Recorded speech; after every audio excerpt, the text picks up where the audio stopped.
उमर, आपसे शुरू करते हैं। ये बताइएगा कि मुआहदे का जिक्र कर रहे हैं और कह रहे हैं कि जो इनिशियल एग्रीमेंट था जो प्रॉपर्टी टाइकून या उनके बेटे के दरमियान और नेशनल क्राइम एजेंसी के दरमियान, उसका मुआहदा कहता है ये है कि डायरेक्टली जाएगा ये सुप्रीम कोर्ट ऑफ पाकिस्तान की सेटलमेंट के अंदर।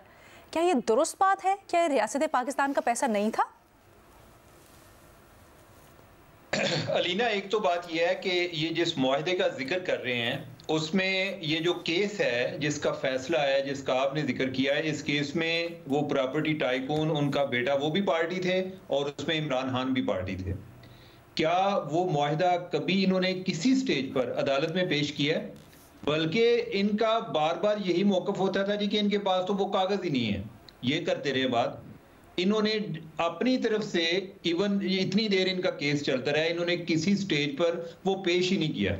और दूसरी बात, जो मामला इन्होंने जब इनिशियली ये कैबिनेट में लेकर गए हैं और उसकी जो इन्होंने वजाहत तैयार की थी उसमें तो ये था जी कि ये पैसा जो है ना, ये लूटा हुआ माल है जो कि रियासत पाकिस्तान को वापस आ रहा है, ठीक है। और इसमें इन्होंने खुद इकरार किया हुआ था कि हम इस केस को फॉलो कर रहे थे। उस केस में ये क्रेडिट भी लेते रहे हैं, अपने जो 3 पेजेस का इनकी एक स्टेटमेंट थी, नोट था, उसमें ये क्रेडिट भी लेते रहे हैं कि हम इस केस को फॉलो करते रहे हैं, ठीक है।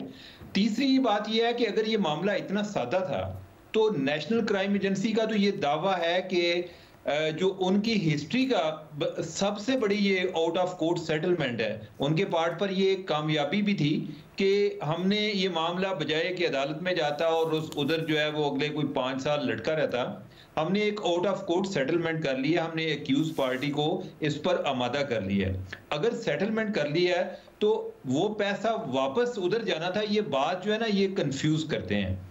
ये कहते हैं जी कि वो सुप्रीम कोर्ट में वापस गया। सुप्रीम कोर्ट ना कहें, आप कहें कि प्रॉपर्टी टाइकून को वापस गया।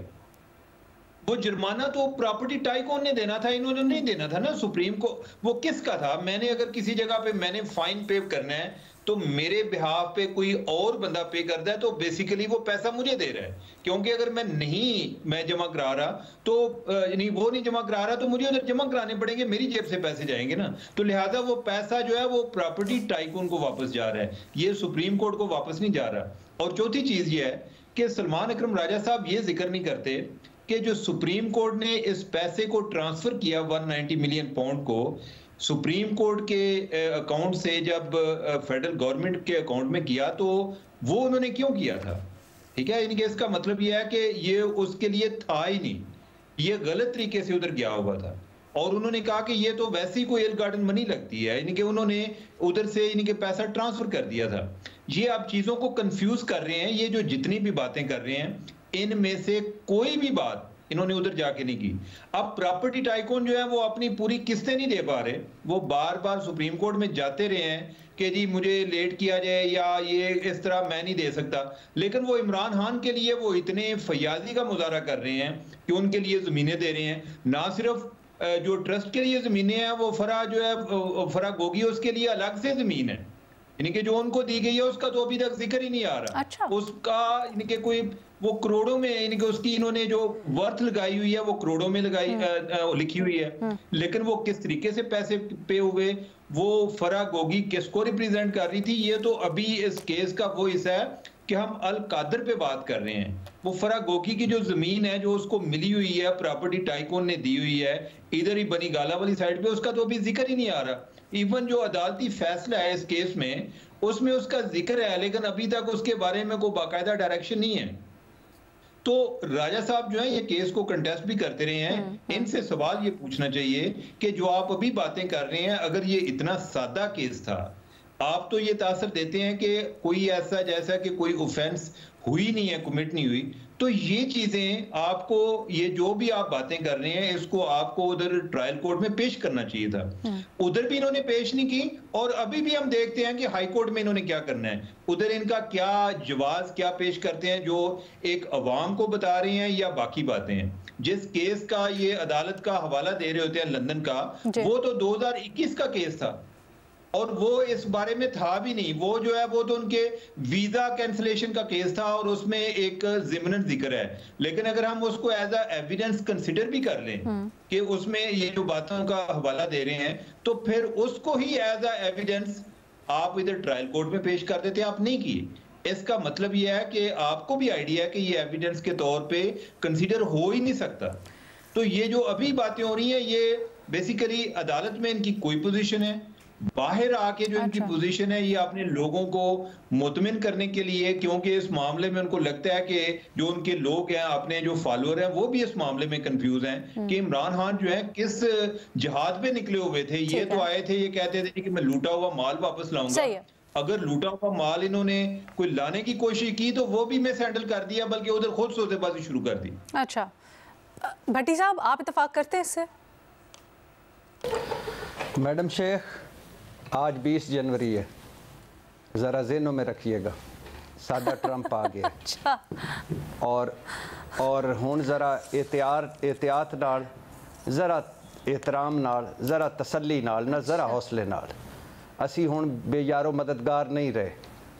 और ज़हन च रखना कि मेरी डायरेक्ट अपने भाई नाल गुफ्तगू हो सकती है अगर आपने जुल्म सितम किए तो। सर, इस शेर में शायर कहना क्या चाहते हैं, असी से मुराद क्या है और ये पाई कौन है, जरा ये बता, थोड़ा क्लियर कर देना हमारे ऑडियंस के लिए भी। मैं और इमरान खान साहब, और कौन?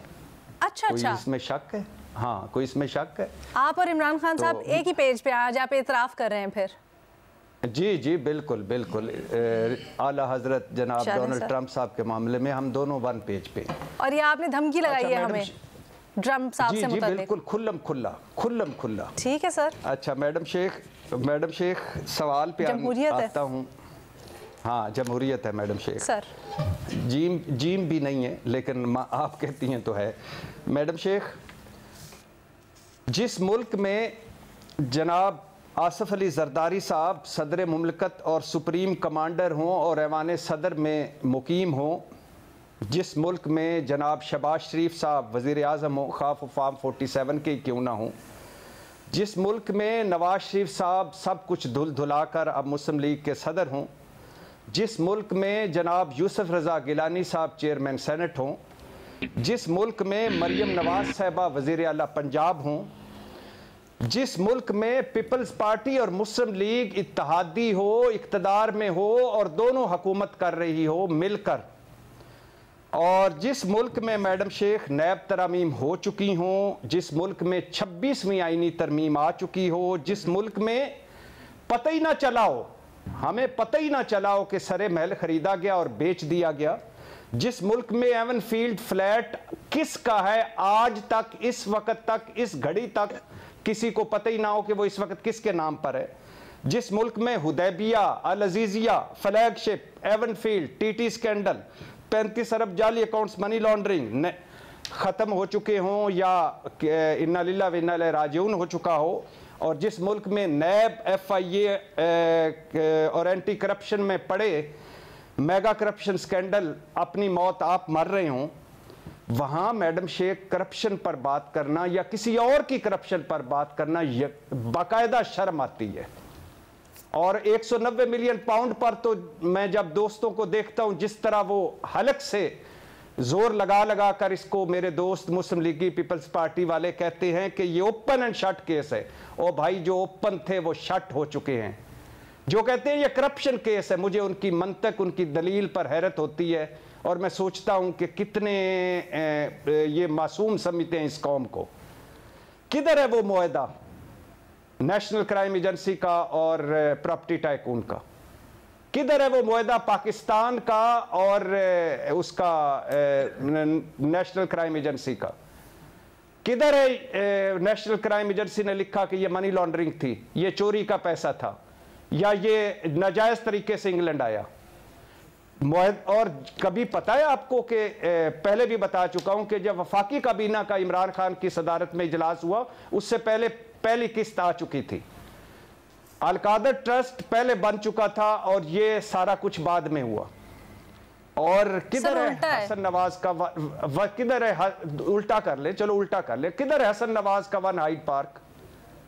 क्यों इस पर बात नहीं होती कि क्या 9 अरब का जब 18 अरब में सर, इसके ऊपर तो हम बड़ी दफा बात कर चुके हैं ना सर। जी मैडम शेख, मुझे तो कर लेने दे ना, मुझे कर लेने दे। ये बार बार मैं करूंगा और रहती उम्र तक करूंगा। सर नहीं, इसके ऊपर आपको जवाब भी मिल चुका है ना सर, आज के सवाल के ऊपर अगर आ जाए। जवाब नहीं, मुझे कोई जवाब नहीं मिला, मुझे कोई जवाब नहीं मिला। ये सारी कहानियां हैं। क्या नवाज शरीफ साहब को सियासी रिश्वत दी गई थी, इस इल्जाम पर पता चलना चाहिए। मेरे तो आज तक घर है, किसी ने डबल कीमत पर नहीं खरीदा। और मैडम शेख, कहां इमरान खान ने एक पैसा अपनी जेब में डाला है? कहां इमरान खान और बुशा बीबी का अलकादर ट्रस्ट के माली मामलात या इस रकम के माली मामलात से कोई ताल्लुक था? कहां इमरान खान ने कोई 1 टके का खुद फायदा लिया या मुल्की खजाने को नुकसान हुआ? और पैसा भी वापस मिल चुका है। जमीन, ट्रस्ट, यूनिवर्सिटी हुकूमती तहवील में आ चुकी है। तो अब किस पे आपने सजा सुनानी? और फिर जो फैसला लिखा गया है और जो फैसला हुआ है, अल्हम्दुलिल्लाह, अगर थोड़ा सी भी पाकिस्तान तहरीक इंसाफ या इमरान खान के वकला ने थोड़ी सी मेहनत की और कोई रत्ती बराबर भी इंसाफ हुआ, तो आप देख लीजिएगा इस फैसले का हाल। तो अगर आपने इमरान खान की करप्शन पर बात करते हैं मुस्लिम लीगी, तो यकीन करें उनको तो पता नहीं क्या, उनका तो फख्र से सीना फूल जाता होगा। मेरा शर्म से सर झुक जाता है। और जब पीपल्स पार्टी वाले इस पर कहते हैं कि इमरान खान ने करप्शन की, तो उस पर दिल दुखी होता है कि ना करो ऐसा। आप ठीक है मुस्लिम लीग और सर, सलमान अकरम राजा साहब जो कह रहे हैं, पीटीआई खुद जो कह रही है, उसके ऊपर बात कर लेना थोड़ा सा सर। इस वक्त नून लीग, पीपल्स पार्टी जो कहती है वो हमारा मुद्दा ही नहीं है। जो सही कह रही है पाकिस्तान तहरीक इंसाफ, बिल्कुल सही कह रही है। ठीक है, इसमें कोई शक है? इसमें कोई डाउट है? इसमें कोई रत्ती बराबर भी शक है? सर उमर चीमा साहब ने अभी दलील देके बताया कि क्या डाउट है, क्या शक है, तो अगर आप उसका जवाब देना चाहें तो। नहीं, मैं उमर चीमा साहब की राय को बाई करने का तो बाउंड नहीं हूं ना। उनकी राय दलील दे देना उसके खिलाफ फिर हमें। नहीं है मैडम शेख, बिल्कुल नहीं है। मैंने तो दलील दी है कि किधर इमरान खान ने कोई फायदा उठाया है, किधर बुशरा बीबी ने कोई फायदा उठाया, किधर मुल्क की उसको कोई खजाने को नुकसान पहुंचा है। पैसा वापस मिल गया है, अलकादर ट्रस्ट, यूनिवर्सिटी हुकूमत की तहवील में। इसके बाद आप क्या करना चाहते हैं? इसके बाद फिर ले आए दोनों मुआहदे, उसमें ले आए, वो ओपन करें। मुआहदा ओपन हो सकता है, अगर हुकूमत पाकिस्तान तहरीरी तौर पर दरखास्त करे तो वो मुआहदा, वो कागज ही खोल लें। वो जो बंद लिफाफा है वही खोल के किसी दिन हमारे सामने ले आए कि इस बंद लिफाफे में ये था, वो भी हमें नहीं पता। और हम एक घड़ी जा रहे हैं, सजा सुना दी 14 साल, इससे ज्यादा नहीं हो सकती। सलमान अकरम राजा साहब के मुताबिक उन्होंने उस मुआहदे का बताया है जिसके ऊपर हमारा आज का सवाल बेस्ड है।